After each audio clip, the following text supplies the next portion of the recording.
This is VOA News. I'm Marissa Melton. The administration of U.S. President Donald Trump is putting together an urgent budget request to deal with the coronavirus outbreak. AP Washington correspondent Sagar Meghani reports. The administration's already tapped into an emergency infectious disease rapid response fund and looked to transfer money from other accounts to fight the virus. A senior administration official says the White House will likely request more money this week. And while spokesman Hogan Gidley would not confirm that. We have aggressively worked to combat the spread of this virus, tried to prevent it as best we could from coming into this country. House Democrats want the Health and Human Services Department to request money for speeding vaccine development, boosting lab capacity, and beefing up entry point screenings, though the White House is unlikely to approve all the money the department wants. Sagar Meghani, Washington. On Monday, Los Angeles honored Kobe and Jana Bryant and the 7 others killed in a helicopter crash with a public memorial at the Staples Center. AP's Ed Donahue reports. Michael Jordan was in tears, talking about a man he felt was like a little brother. When Kobe Bryant died, a piece of me died. Vanessa Bryant not only lost her husband in a helicopter crash last month, she lost her 13-year-old daughter, Gigi. God knew they couldn't be on this earth without each other.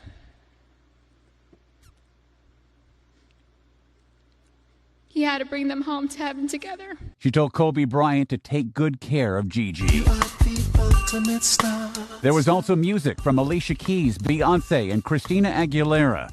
The memorial concluded with Kobe Bryant's Academy Award-winning short film, Dear Basketball. Love you always, Kobe.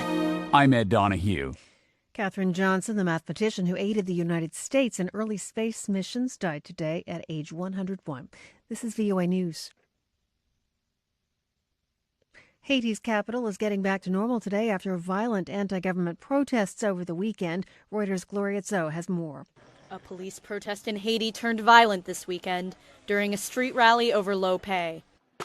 The sounds of gun battles and the smell of tear gas replaced celebrations for Carnival in the capital of Port-au-Prince. It wasn't immediately clear who fired the shots or gas. However, it's just the latest flare-up of a nation in crisis. Haiti has been racked by a prolonged economic emergency. The worsening political situation has cut Haiti off from much-needed international funding. The country is the poorest in the Americas, and losing funding has hamstrung its ability to respond to spiraling crises, including massive food shortages. That's Reuters' Gloria Tso reporting. Lawyers for movie mogul Harvey Weinstein promise they will appeal his conviction on charges of rape and sexual assault against 2 women. AP correspondent Margie Zaraletta has more. Harvey Weinstein faces up to 29 years in prison when he is sentenced March 11th. Weinstein was found guilty of rape and sexual assault, but acquitted on the most serious charges of predatory sexual assault. Weinstein attorney Arthur Dela says Weinstein had no emotion when he heard the verdict. There was no crying or anything like that. All he kept saying over and over again was, I'm innocent, I'm innocent. How could this happen in America? District Attorney Cyrus Vance says Weinstein deserves to go to jail. Weinstein is a vicious, serial sexual predator. I'm Margie Zaraletta.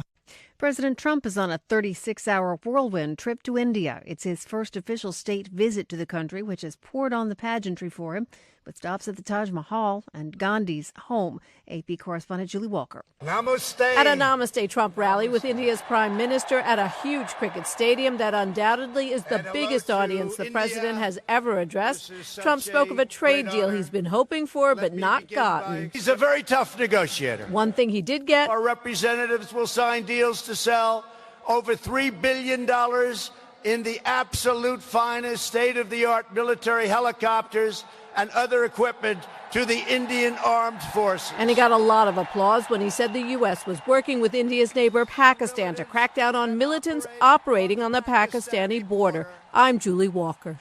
Protest groups on 3 eastern Greek islands have begun setting up blockades aimed at stopping the government from building new migrant detention centers.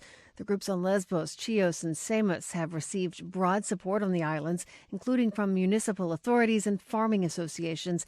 The government says it's determined to build detention centers on recently appropriated land to replace overcrowded camps on the islands. I'm Marissa Melton. You're listening to VOA News.